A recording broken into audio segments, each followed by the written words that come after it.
This episode is brought to you by Grumpy Coffee, the best coffee in all the land. Go to grumpycoffee.com.au, grab your blend. It should be at your house 24 to 48 hours. The amount of reviews we've been getting lately, people absolutely loving this, guys. You will not be disappointed. Go to grumpycoffee.com.au. Just a bloke in a bar. What is up, ladies and gentlemen? Welcome to Packer Up, boys. He's back, the door. How you going, brother? Good, brother. Very good. Good to be back. Finals footy? Oh, mate. How you feeling? Good. I feel great. I feel again another flip of the coin for these two games. Are you gonna, because you were bandwagoning Raiders last time? Are you gonna bandwagon Storm, or like you gonna pretend that you're all Storm now? I am.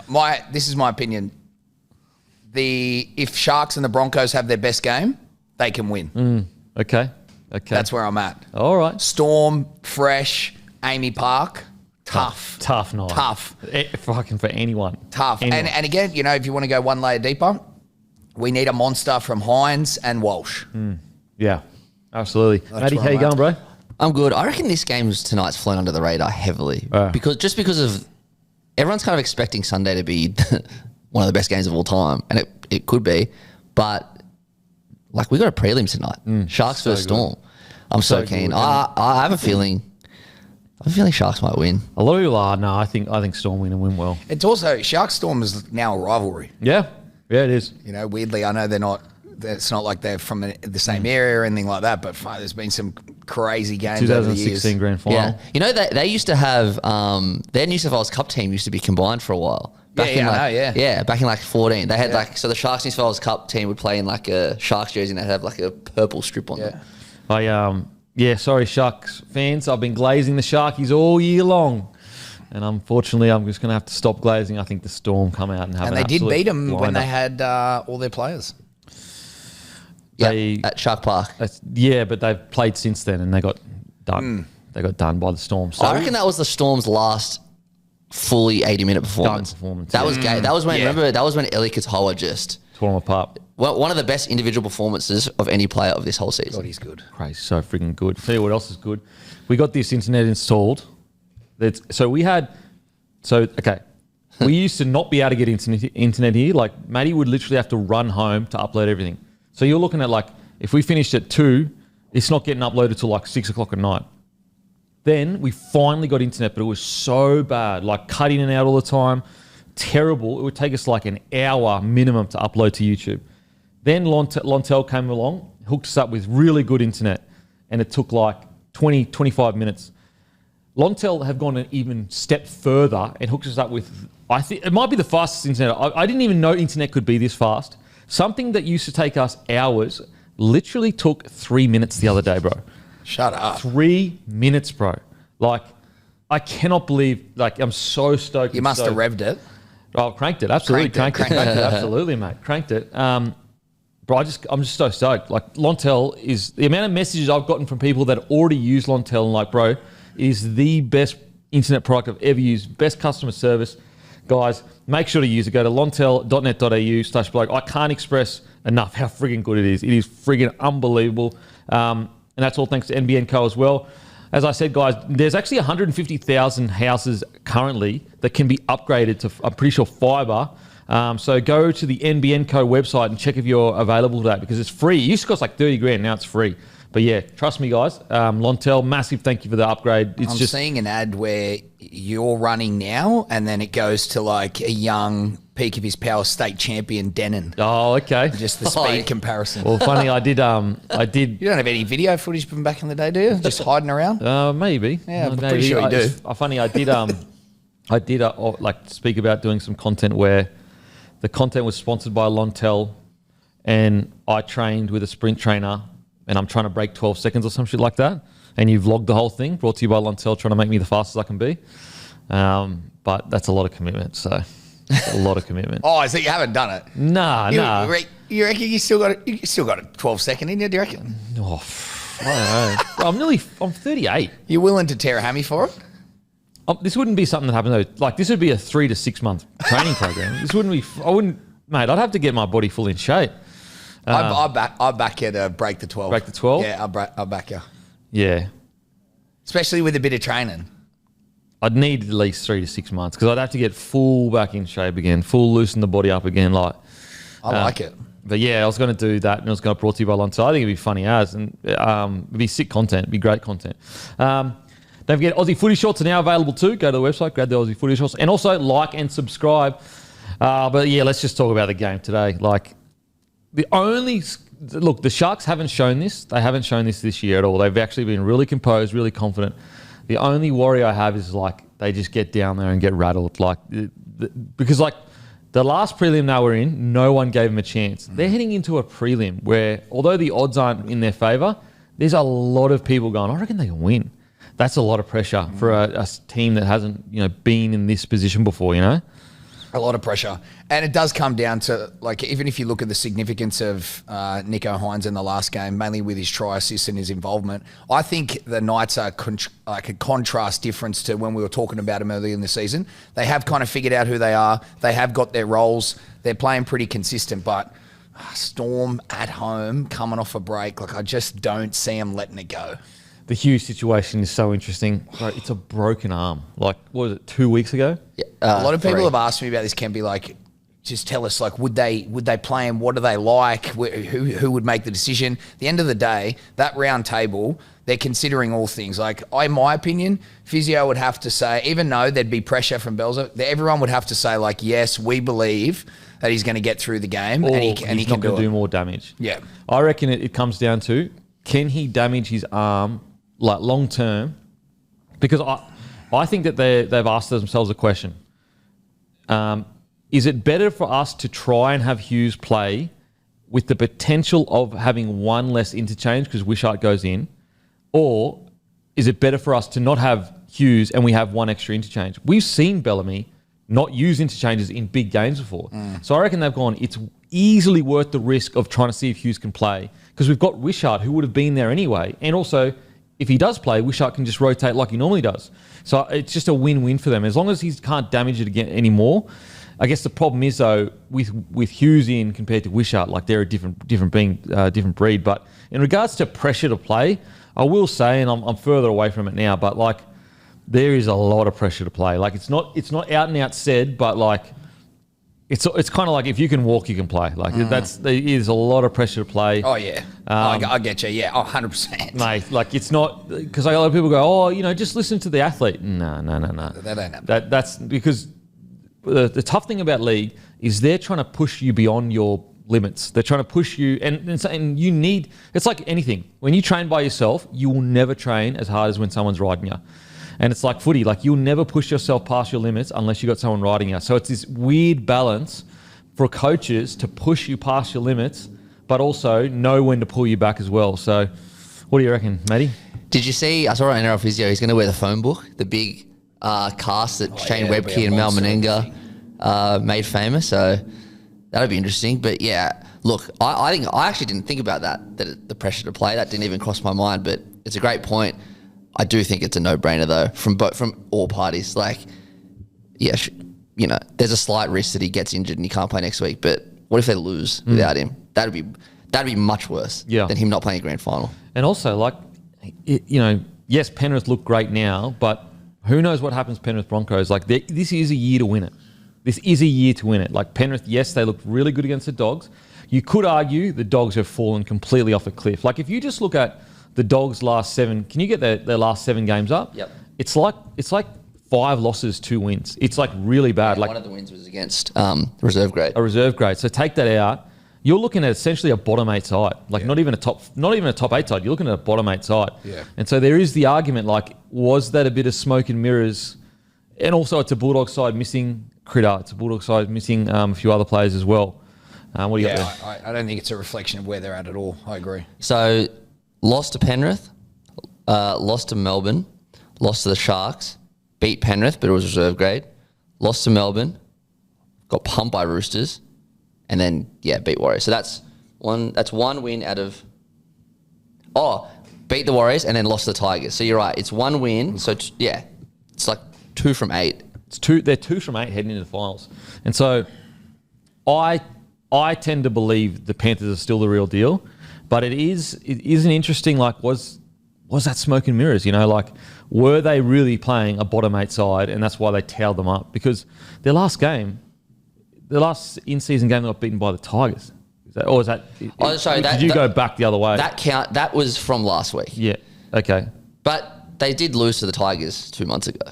But did you count backwards? I counted backwards. Yeah. Okay. Yeah. So, like, for example, Warriors, they finished in the top 8, but the back end of the season they weren't a top 8 side. And so there is that question. Like, they took on a Bulldog side, even with Kriya in it, was not playing top 8 footy. Now Kriya, the captain, leaves and is not in the side. And so it's hard to measure yourself. Whereas, like, the Broncos and the Sharkies, they took on a Raiders side that was red hot. They won the minor premiership by 2 wins. Now, granted, it was a scrappy win by the Broncos. It wasn't convincing at all. It was an incredible game. So there is that question for Panthers, but I still think they're the real deal. Now, do I think they're humming like previous years? No, I don't think they're humming like previous years. And that's why you look at the Melbourne Storm and you go, if there's a year to win it, there's a year to win it. This is it. Like, this is it. Because, although the young fellas at Penrith have upskilled, honestly, it's this. This is what's scary is, like, I'm not even scared about Penrith this year. Like, yes, they can win the comp. I'm scared about Penrith next year. They're going to be even better than they are this year. Yep. Like, look, they're already essentially premiership favourites right now. And these guys are in their first year of first grade, barely any finals footy experience. Imagine with another full preseason under their belt. Like, I believe that even if Brisbane win this week, they'll be competition favourites next year. 100%. And they should be. They should be. Like, next year, Blaze Talangi with another preseason, Casey McLean. Like, how do you stop them? The fact that they came from last, work their way back to be arguably, in some respects, premiership favourites, and were able to progress a whole heap of rookies in the one season is like, it's just like, where do you focus? And also, like, look how much they upskilled them in 6 months. How much are they going to upskill them in 12 months? Like, it's going to be night and day. Like, Blaze Talangi with another 6 months under, I can't even believe how good they're going to be. So, odds aside, and off the back of what you just said, and keep in mind that Penrith, like, Brisbane are probably better than the Sharks, I would say. And, I think so. And Broncos did beat them this year. So just off the back of that, who do you reckon are the favourites out of the 4? I think Penrith and Storm. Yeah, no, number 1. Who do you reckon is the number 1? Penrith? You agree? Yes, I do. Based on, like, the current Storm situation, probably with Hughesy and then the run-in, like, Penrith at full tilt. Do I think that if Penrith and Storm get there? Oh, well, I think Storm win, but... It's funny. I think if Storm... Again, I've said it a million times. They've been patchy all year. If they had a really good game in the last month, like a really good game, I'd probably back them. But... Well, I actually think they're going to have that big game. Like, it can flip on a dime. Yeah. Like, if they come out and belt the Sharks, then because we've seen Storm play, like, 2 good games back-to-back. It just hasn't been, like, 3 or 4 or whatever. And they're on. Yeah, but see, I'm expecting that from the Broncos. I'm seeing it, but the one thing I can assure with the Storm is there's going to be a pretty decent level of consistency, ball control, field play. If Broncos can have that at some level, I just think the energy from the Broncos at Suncorp in this game is going to be higher than the Panthers. But at the end of the day, Cleary's taking the piss, and like, going to be really interesting. I spoke about it today, but, like, this is the first time we've seen Reece Walsh defend Cleary's kicking game being this fit. Like, he's never been this fit before. Michael Maguire has made, this is the fittest version of Reece Walsh by a country mile. And so it's going to be interesting to see, because Cleary has a lot of joy against Reece Walsh, because he just kicks him side to side. Just kicks him side to side. Just he's a grand master at kicking. But I'm hoping that Reece Walsh's fitness negates that to a degree. Now, granted, you're always going to get kicked around the park from Cleary, but I'm hoping that the fitness changes that a little bit. Carrigan out and Walters out is so big, though. Oh, bro. So big, bro. The Carrigan out hasn't been spoken about enough about, I don't think. It has not been, like, we're talking about an Origin player, an Australian player. It's massive. Like, even the Walters one was huge for me too. He was one of our, two of our best players. Like, essentially, like, I know Carrigan's the year's been solid. Yeah. But Billy Walters, outside of Payne Haas, he'd be our second best player, maybe Katoni Staggs. For sure. Huge. And at least Walters, there is kind of cover there, but there isn't cover for Carrigan. Yeah, I am worried a little bit with the Broncos. Like, I'm hoping it was just a timing thing, but Hunt and Reynolds never really fully clicked. I am a little bit worried they're coming into a finals game, and that's why I would probably, because we know Reynolds, Mam clicked, because Mam came back and absolutely killed it. And that's why I think, do you go Hunt at 9, start Mam at 6, Reynolds at 7, Reece Walsh at fullback? But yeah, it's going to be a game for the ages, but it'll be one of the toughest games, I think right now, if you're singing with just your head, it's probably going to be a Penrith-Melbourne grand final. But I would love a Broncos-Sharkies grand final. I'll be honest, Storm and Penrith are so great, I am fatigued of their greatness in regards to them playing each other. Now, if it was Penrith versus Sharkies in a grand final, or Penrith versus Broncos, or it was Storm versus Broncos, Storm versus Sharkies, but them just playing each other, obviously I'll love it and still watch it.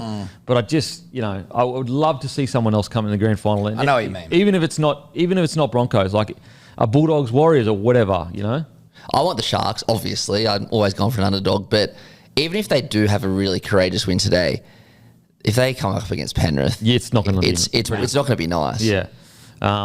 So really, yeah, I would love a Broncos Sharks premiership game, like grand final. That would be so exciting. And the game they played at Suncorp this year was a ripper. Yeah, I think it's going to be Penrith. If I think with my head, I think it's going to be Penrith, Melbourne. It's so funny. Like Penrith Melbourne was pretty much everyone's prediction at the start of the year. Pretty much as soon as that grand final finished last year, everyone kind of said, "Well, I bet on it." Well, there you go. Yeah. Everyone was like, it's going to be the same grand final, but then all year we're like, wow, it's a completely different comp. And then here we are again. Well, I remember watching that grand final last year. Obviously, Melbourne were in impeccable form, and you had that all the guys coming through in the spine, and I thought it was the same thing that happened 5 years ago where Penrith lost and then they went on a run, and that was my expectation this year. It hasn't been a linear, smooth ride for the Storm in terms of injuries and personnel, but yeah, I thought they were going to come out and take it this year. As former players, I want to ask, and it's been spoken about a bit, but I don't know really what to believe. But it just let's pretend it is Penrith versus Melbourne for the argument. Does that 2 days really make a difference?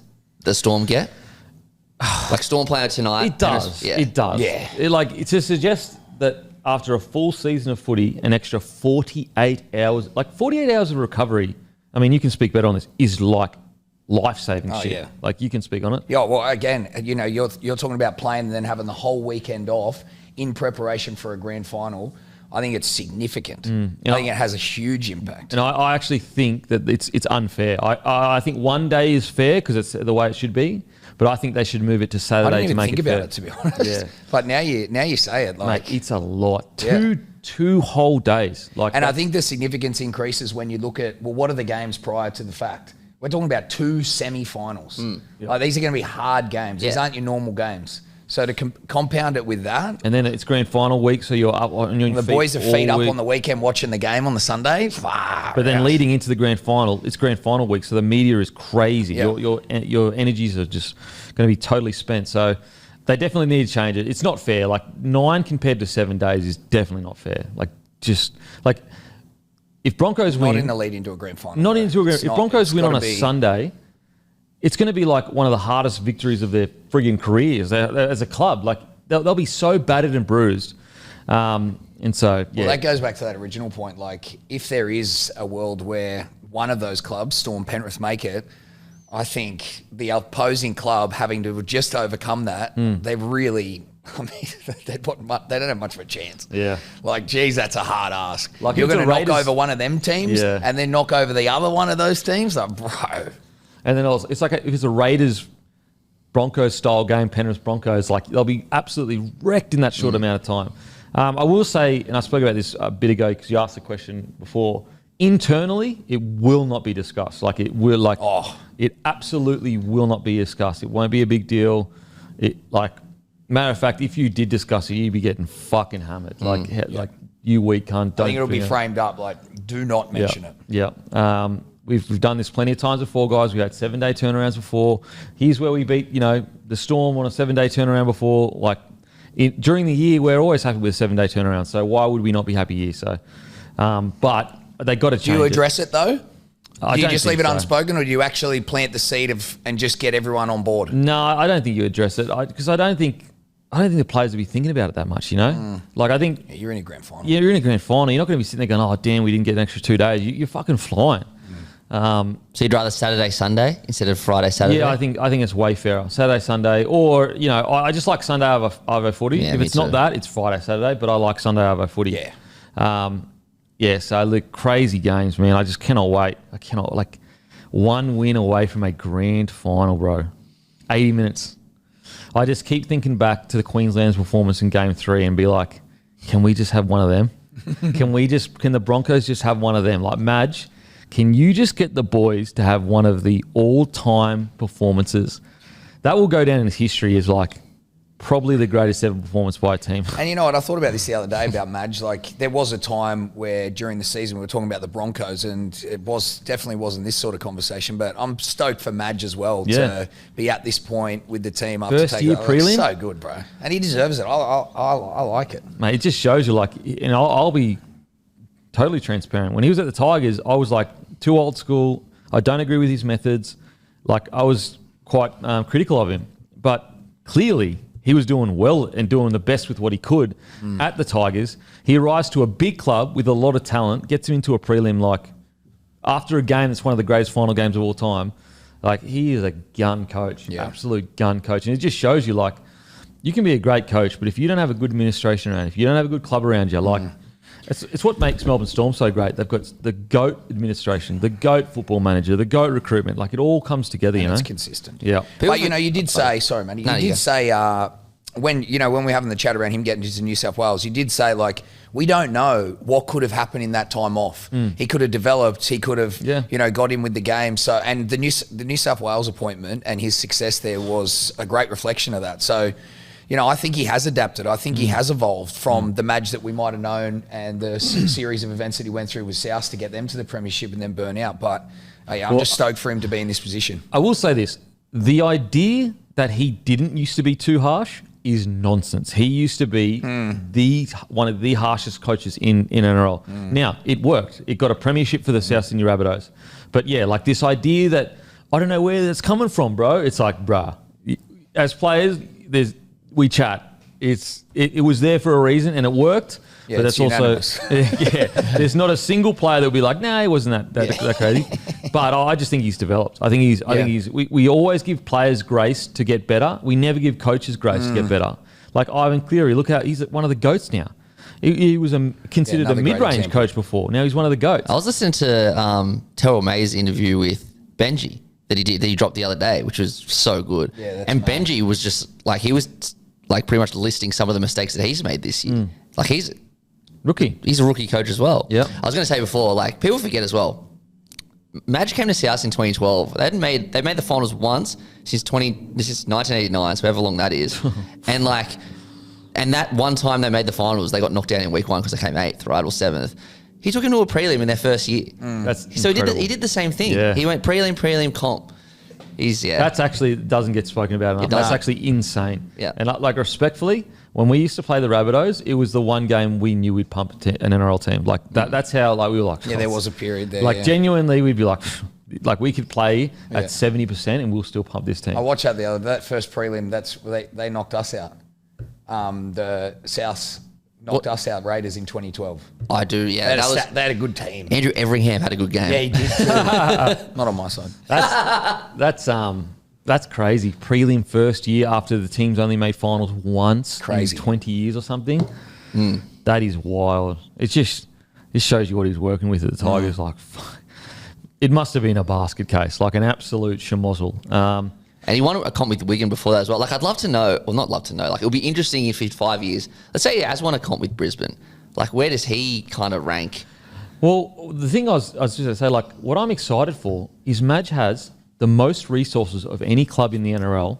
He has a huge catchment of players. He's got one of the biggest superstars ever in Reece Walsh for the next decade. He has all the ingredients to be a powerhouse juggernaut club. He's finally arrived at a club that has everything you could dream of to be a juggernaut. It should be a juggernaut. And I think the timing's right for it. It's right. Everything is lining up. And that's what excites me is this is what he's done in the first year. What is he going to build in the next 5 years and hopefully 10 years? With all the resources, all the juniors, all the stars. This is what the Broncos should be as a franchise. They should be, he should go on a run now. That's what the club. The Broncos should really be the Storm. Expectations. The Broncos should really be the Storm. Yeah. That's because the Storm literally took the Broncos blueprint. Yeah. Took it down to Storm, took our recruitment guy, Paul Bunn, and created what they created. And the players are from Queensland anyway. Yeah. And whereas, Broncos, anyway. So, man, I'm going to be so nervous Sunday. Holy. Holy moly. But, yeah, look. Okay, gun to head, guys. What's the grand final going to be? And say with your heart, then with your head. All right. They may be the same. So I think Storm are going to get it over the Sharks down there. I think based on the events, the time off and the fact that it's at Amy. The Broncos one is so hard. I'm going to go out on a limb. I'm going to say Broncos are somehow going to pull it off. Suncorp miracle? Yep. I have a weird feeling about Brisbane as well. I reckon this is going to be like a revenge game for 2023. Like, imagine how much Madge has them pumped up for redemption. Oh, bro. Like, they will be eyes spinning. That's the only thing that's kind of the shit that I'm talking about that Penrith don't. Penrith, they're going into this semi-final. Another one. Cruise control. Yeah, and no doubt they want to win. And they've got an amazing, you want to talk about stories that they're playing for. There's no better story. And I'm not even talking about the premierships. But I just think the Broncos are going to be so rolled up in this home game. And as long as it doesn't translate to wild football and errors and inconsistency. That's what I'm worried about, though. Like, they just, they just go insane. Then it's drop ball after drop ball. And then Penrith just go cruise control, complete all our sets, score heaps of points at the end of the game. Because I think Penrith are going into this with no strategy other than let's choke them to death. Yeah. They're literally. And they can. Genuinely, the Panthers' game plan would literally be complete every single set, give Cleary the ball to kick it. Yep. They wouldn't even be talking about scoring tries. Let them. Yeah. Let them bring themselves undone. That is as simple as it gets. Like, they wouldn't even be talking, we've got to attack this guy on the try and score this try. They would literally be like, guys, our number one priority is completing sets, and that is it. And defense, obviously, line speed. Whereas Broncos, obviously, it's going to be a crazy game. So, look, I'm going all in. I'm going Broncos, and I think Storm win well. Unfortunately. I want the Sharkies too. I really do. But I just got a sneaking suspicion about the... What about lineups? What matchups really get you going between the two games? I'll start you off. Grant versus Brayley. It's hot. That's nice. I can't wait for that. I would be running Adam Fanua-Blake at Hughes every tackle I could. Just getting him out in the edge there and just going, mate, just... Because, that's what Payne Haas did when they played the Storm in this first set down in their try line. Payne Haas ran straight at Hughes, immediately. So that's what I'd be doing. Adam Fanua-Blake there. You can bank on... Because Teague Wilton's that side, right? So you can bank on Teague Wilton having 20 runs tonight. Yep. And the right side is actually their weaker side anyway in defence, the Storm. So that's another thing. That's a lot of pressure on that edge there. If you can just stay in the game with them, and also the Sharkies' left side is quite dominant. Yeah. So I guess we'll see. I can't wait to see Hines. I want him to have a really good game. Yeah. Because the haters are waiting for him to have a bad game. And they'll just completely erase the good games he's had in finals footy, and they'll continue to say he's never played well in finals footy. It's like, no. I'm not going to let you erase it. We've all seen it with our own eyes in the last two games, especially the last one. He was outstanding. Let's not pretend he beat the minor premiers in Canberra that won the minor premiership by 2. Let's not try to erase that victory there. And I know it all comes down to wins and losses, but I remember a few years ago, that Cowboys game, he was the best player on the field, but they lost. Couldn't have done more. And there was another game where he played really good as well. And at halftime of the Raiders game, I was thinking, and because Hines had just set up Ronnie, I was thinking they better win this game. Otherwise, people are going to forget how good Hines played. Thank God they won. I think the only discussion I personally want to have with Hines in regards to his... it's just his ability to close the game out. If you wanted to have an argument... is he as ice in his veins as Cleary? No, he's not. And that's probably an area where he needs to work on. When the game's on the line, make the play. But that's kind of where I separate him and Cleary. I see Hines as, you got to remember, his fullback come through into a 5'8". It shouldn't be his role in some respects to do what Cleary does. And if it is, I do think it can create issues. Yeah, well, it's a tough one because Trindle plays like the guy that's supposed to be his role to do it, but they put Hines 7 on his back. So listen, I'm stoked for Sharkies. Back-to-back prelims is outstanding. But yeah, it's going to be super, super interesting. Guys, don't forget, massive, massive shout-out to Aspley Mazda. Luke Camilleri, give him a message, guys. If you're in the market for a car, they got new, used. Even if you just like you're looking at brands or whatever, like he can just run you through everything. He's the best in the business. You will not be disappointed. And on top of all that, he does like sporting giveaways all the time. So Isaiah Katoa is a part of his crew now. He's got Jarrell Yayi, Alex Glenn, Jai Pataya, a bunch of boxers. So he's got all this like cool stuff going on all the time on his social media. But you've got to be following him. We got some really exciting things over the next few weeks coming. So follow him and shoot him a message in regards to getting a car. Best in the business. Okay. Also, don't forget, Sportsbet, give us a follow on the feed. Okay, Kalyn Ponga and Holbrook have met.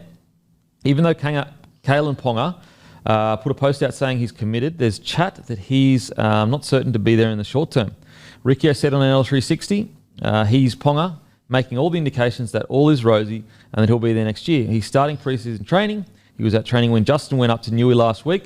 But the thing is, we just don't know whether he'll stay. Geez, they're already training? What? What? Yeah, I don't. Maybe like the rehab or something? Yeah, because they're not supposed to start till November. Yeah. Unless they're unless He it's probably just just went generally up staying to fit or meet whatever. him. Yeah. It just won't go away. I personally, and I've gone through this conspiracy theory many a time. I think it's the club trying to move him on, and I think I think it's Ponga. By sending out such a clear message he's not leaving, he wants it to be known that it's not him instigating this. It's not him bailing on the nights when they're not going well. Is the Bulldogs chat real? I don't know. The chat, I do believe the chat of him leaving the club, I do believe it's real, but I believe it's all coming from the club. I believe the club has looked at it and gone, we pay him $1.4 million a year or 1.3. We've just paid Dylan Brown $1.3 million a year. Like, we don't even know what our halves are going to be. Half our bloody salary cap is in two blokes that haven't won a premiership. Like, I think that it seems insane to sign Dylan Brown on 1.3 million when you already have a bloke on 1.4 million. Like, why in the spine? Why would you do that? Yeah, it's a hard task. And even think about Justin Holbrook. You know, he went to the Titans with not a heap around him, and now he's going to the Knights, which to me is a shambles. I just don't see the pathway forward and what they're going to do from a recruitment perspective, everything. So, Mate, when I just look at that roster and think about the salary imbalance, it dead set gives me a headache. Like, you think about this. Obviously, Fletcher Sharp is nowhere near as good as Ponga. But if they are to move Ponga on or whatever, they have $1.4 million to spend on a gun half or a forward pack. Like, that's, you can buy nearly 3 gun forwards with that, mate. Nearly 3 gun forwards. And so that's what I think they're trying to do, because if they don't do that, they've got no money to go into the market to get anyone. They want to rebuild this roster from the ground up. They can't afford to have 2 players on the most money in the NRL. I personally think, after being in Newcastle, the status of someone like Kalyn Ponga, it would be, in my opinion, the best move for him to go somewhere new, have a fresh start, but also the right club, the right culture, and the right coach. I think he needs to go there. He's always going to be Kalyn Ponga, the superstar, but he's larger than life in Newcastle. And after everything that's happened, I don't know if we're ever going to see a better version of what we've already seen if he doesn't get a fresh start. I think, so there's whispers around Manly. I just, honestly, I cannot believe he would ever go to Manly. Like, he would go from one shit fight club to another shit fight club that doesn't even know their coach is going to be long term. Like, why would he go to Manly? In my head, if he's going to leave, you're also going to go like, hey, let me go somewhere. I want and to win have a premiership. Yes, correct. So I think you're not going there for the money. I think the Roosters chat has been around for ages, years and years. Teddy, even though he's still killing it, if they've got to make it happen early, they might. Maybe they do. But I just think the Roosters one won't go away. Also, the Doggies is interesting. You know, they don't have a fullback in regards to that top tier. Obviously, Connor Tracy's been solid, but you can tell that the Bulldogs are kind of waiting for someone.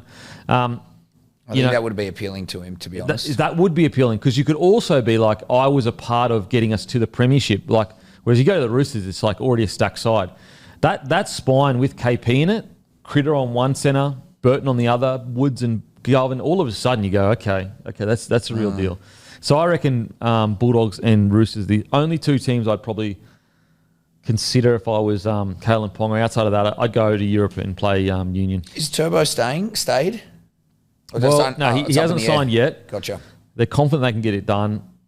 Look, I hate the fact that it seems like Manly are using the fact that Tom Trbojevic is a good bloke against him. Yeah, like you can. if they knew that he was willing to go somewhere else, there is no way they'd be treating him like this.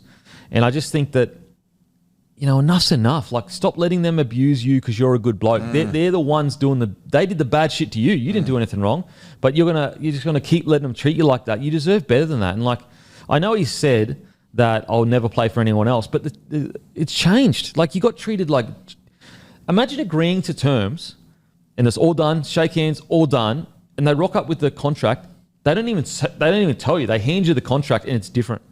Think about how disrespectful that is. And we're talking about a guy. We're talking about a guy who asked to take a pay cut. So isn't it just such a reflection of Manly and where they're at? I don't know what goes on behind the scenes there, but hey, Turbo, if he goes to another club, after his footy career, he'll always be a Seagull. Like, look at Mitchell Pearce. He's coaching, not now, but a few years ago, he was coaching some of the Roosters juniors. He got shafted by the Roosters. Yeah, he'll always be a Rooster. He'll always be a Rooster, and Turbo will always be a Seagull, but just go to another club. Yeah, I reckon just go to another club. You deserve better. And as I said, there'll be losers that are like, oh, you said you'd never leave. Bro, he's been so disrespected by the club. Like, at what point do you stand up for yourself and go, you know what? I was loyal to you, and yeah, you did good things for me too. I've been on a big wicket. I get it. But I deserve better than this bait and switch stuff that's happening, especially when it looks like you did it to DCE as well. Yep, but doesn't that shine a light on something? I'm really worried about Manly next year. I reckon they're going to spiral. Yeah. I reckon they're just going to spiral. Like, it is, whatever's going on there at the moment is bizarre, absolutely bizarre. And you know what's bizarre? And I've said it on the potty as well. I would actually respect if Manly came out and said publicly, we love Tom Trbojevic. He's been an incredible servant of the club, but unfortunately he's averaged 14 games a year over the last 5 years, and we just want to go in a new direction. We want to bring someone through. He's on a lot of... I would be like, I get it. Yeah, that's fair enough. And anyone would. Yeah, surely they would. Like, I get there'd be people that are upset, and I get the people that, no, come on, Tommy's the best. He's a gun. Yeah, he is a gun, and he at his best. But at the same time, at some point, you're going to have to move on to the next generation. Yeah. Like, it's going to have to happen. Yeah. So, like, again, I just don't know this weird middle ground. Like Manly, it almost feels like they think they're outsmarting everyone by doing this weird middle ground. It's funny how, like, the whole DCE thing happened, which they must know that wasn't good for their reputation, right? They must. Bro. And, like, now they've gone and done this as well. Like, they can't. If you think that's not crossing over into the footy department, all this bullshit, it definitely is. You're wrong, mate. Culture is everywhere. It's not just on the footy field and then it gets separated from the administration.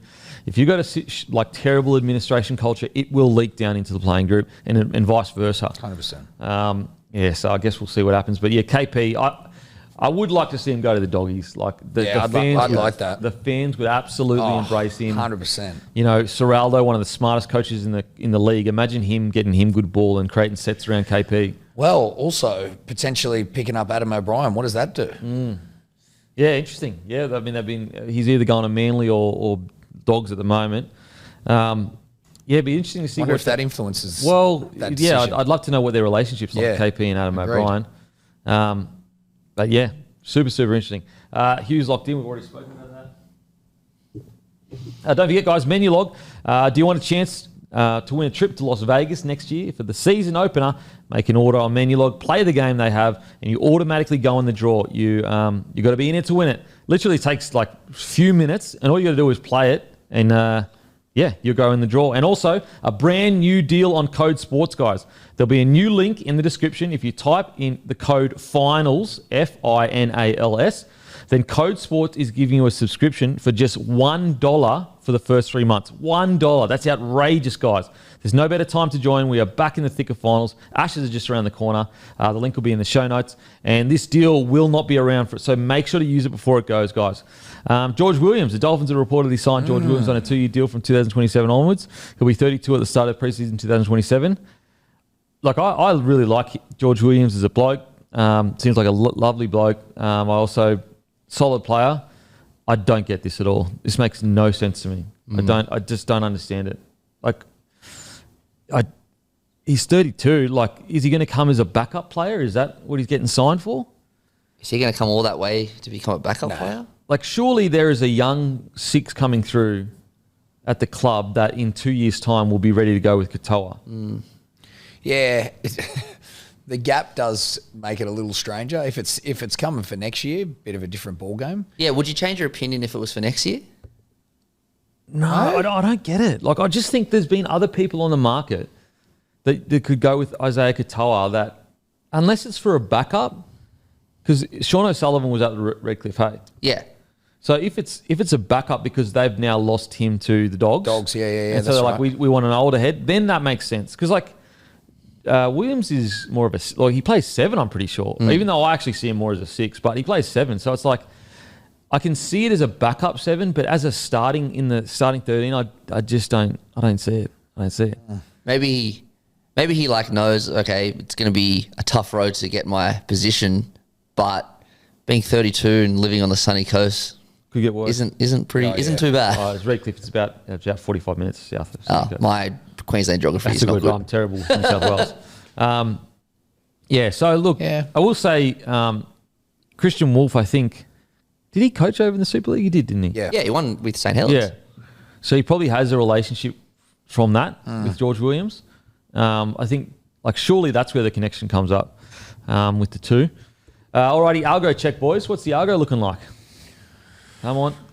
Be honest, no lies here. Mine's cool this year, this week. I finished a book recently. It was like the autobiography of the caddy of Tiger Woods, Steve Williams. Oh yeah, and it was all in third person. It was That's cool. It was unique. It was a very unique book. But like I've just every time like because I don't follow golf, right? So whenever he said something, I just go to YouTube and type in like that particular shot or whatever. And now my algorithm is just all Tiger Woods. Mate, I just seen Dave Riccio on the buy round. They're doing a media personality race. Riccio's moving.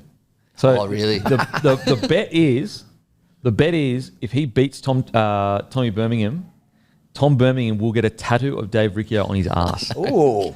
Bro, I'm going to send you a link to this. Okay. I cannot believe how much Riccio's moving here. I think Tom's done. I honestly think he's done. He's in better nick than Tommy. Tommy's pretty heavy at the moment. Like, he's not. Oh, fuck. Here we go. No way. What is a 100-meter race?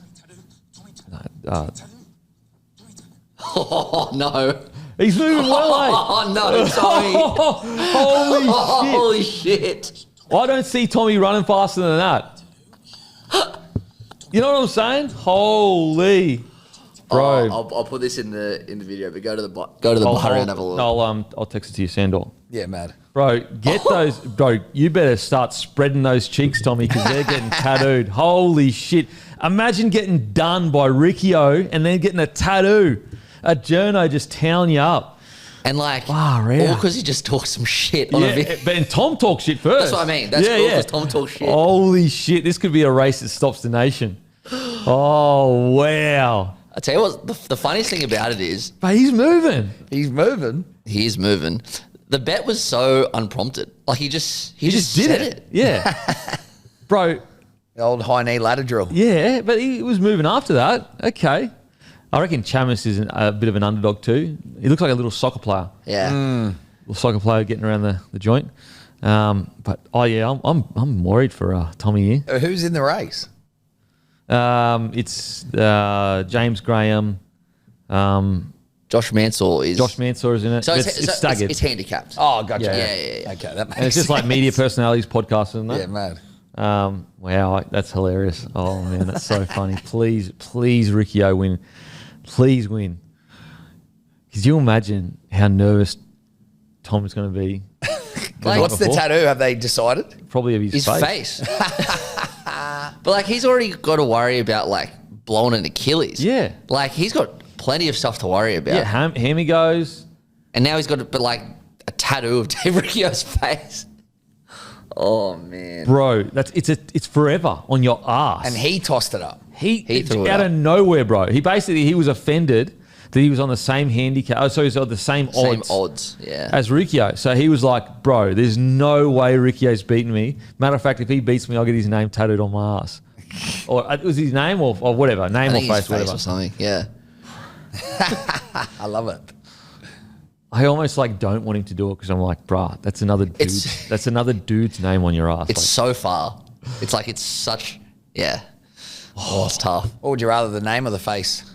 Oh, the name, surely. The name, yeah. And I just black it out. I would literally just put it on and then I just go over it. Literally, big square That's box. a good Just shout, over it. Did it, then just square, and then forever have a square box there. Far out. Yeah, what's my algo looking like? What's your algo looking like? My algo's pretty heavy on the upcoming UFC and Jake Paul circus, which is always a fun time. But I was watching this video, Kempi. I wanted to ask you. I think about this a lot, as deep as you do video games, in fact. But I watched a video of a number of F1 drivers, how intensely they practice visualization. Yeah. Like setting themselves up, they're in the car, they're talking, they go through the whole thing. My question is, A, have you thought much about it? Do you believe in it? But if you do, did you or would you put some weight, priority and time into it now if you were still playing? Visualization? Yeah. It's like a lot of these things, bro, aren't even a conversation when we were playing. But if I was to sit there and I think, and I was actually, unfortunately, someone, I don't know why, by default, that would have this show reel of the worst case scenario happening.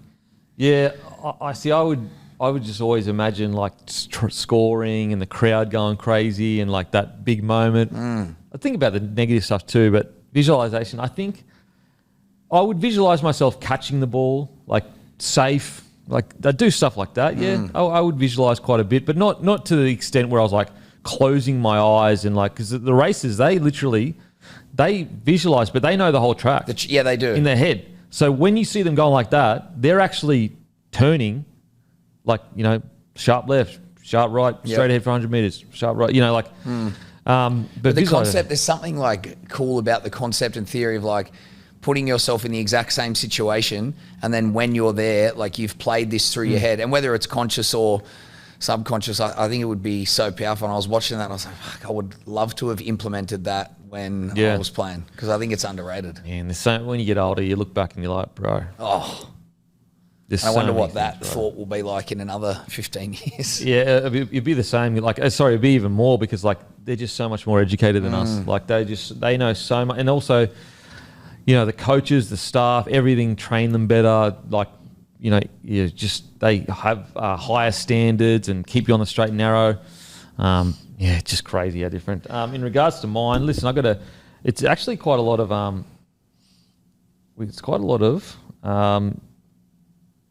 Fox League, because I'm watching a lot of talking about the footy on the weekend. Oh, did you see? Sorry.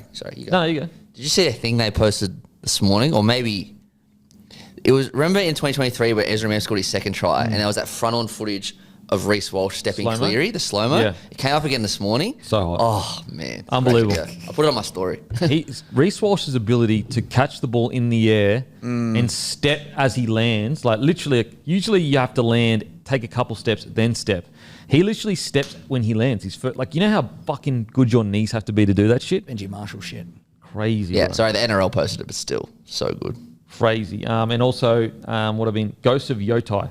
So the review embargo is up. It means that it's not out yet. It comes out in a week.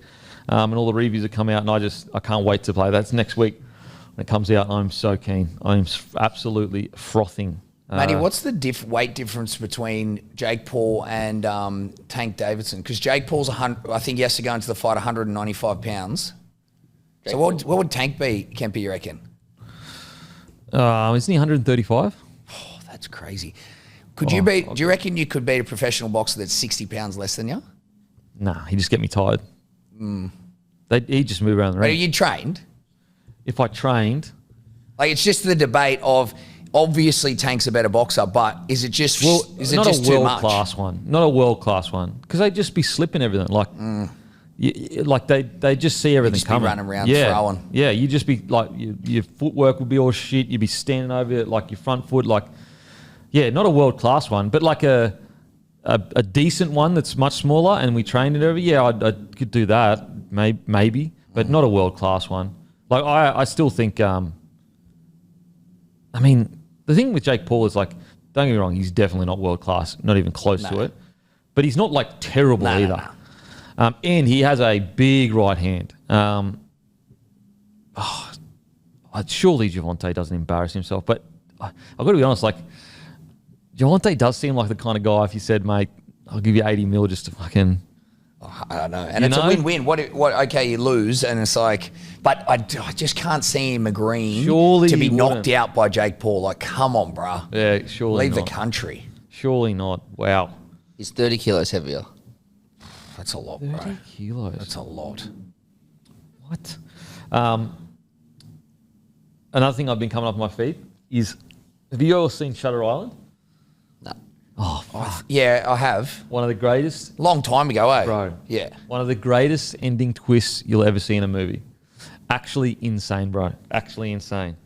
But yeah, so because you don't know it, I can't bloody go through with it. Awesome. Oh, I got it. Wait, I just tried to... new Netflix series, which I'm really liking, Black Rabbit. I've heard that. Yeah, I've heard that. Yeah, I'm liking it. Pretty good. He, what's his name, that actor? I'm going to say his name is Jason something, but you know him if I've seen him. Black Rabbit. No, but like what? Like Jason what is Bateman. No, it's not, is it? Bateman. Is it? He's normally a bit more comedy. Yeah. I think it's Jason Bateman. Oh, he's just so good. Yeah, okay. He's such a great actor. All right. But yeah, it is I Jason really Bateman. like it. And it's I can see it's building, but really cool. I'm watching with my wife a documentary on some K-pop stars. Oh yeah. It's actually crazy. So they're insanely famous. Well, so basically what they are is they make K-pop stars. So they basically. So what happens is they wanted to make a K-pop group, but a K-pop group that could appeal to the world rather than just Korea. Yes. Or the Asian countries. And so what they did was they like scoured all of Instagram, bloody YouTube, whatever, and they brought like, I don't know, 30 girls to this house and basically took them from, they either be a good dancer or a good singer. They trained them for a year, bro. So they lived in this house for a year all together for a whole year, probably a bit longer, and they slowly whittle it down to the end group. And it's like, it's genuinely like as if you were an athlete or a league player. Like by the time you get to that end of year, you're working together like a team because you've trained every single day together. That's how hectic it is. That's why their concerts are so hectic. Yeah, so it's getting to the point where like people are getting let go and they basically created this pop group, this crazy pop group. That's what. So that's what you're watching. They documented that whole journey. The whole thing. That's cool. You see it all. You see it all. Like you see all the drama. You see them you see chicks that could barely sing at the start, pretty solid singers. Chicks that couldn't dance at the start, good dancers. I don't know what the K-pop group is. People who listen who have kids are going to kill me because they probably know the song off by heart. But there's a couple of the kids who come into the gym and there's this one K-pop Demon group. Slayers on Netflix. Yeah. Yeah. I'm Devo. I wish my son was a little bit older so I could watch it with him. He doesn't get it yet. Doesn't get it. Alrighty, that's us done and doosted. Anything going on with you, mate? What's going on? You've got me there. Oh, you know what? We're running our end of year summer challenge. Going to be a big one. Some huge giveaways. So always a fun time, big opportunity before summer. So looking forward to that. Yep. So if you're local to the area, or even if you're a listener in Victoria and you're near Brunswick, get around to Hybrid and get shredded. Don't forget, guys, Lontel, best internet I've ever used. I'm telling you right now, use the show link in the show notes. You will not be disappointed. It's a free trial. Literally free 7 days. And if you use code BLOKE, you get $25 credit and you only pay for what you use. No credit cards, no contracts. You lose nothing by giving it a crack and you will not be disappointed. I promise you that. All right, we'll go fuck ourselves. Thank you. What's gambling really costing you? For free and confidential support, visit gamblinghelponline.org.au.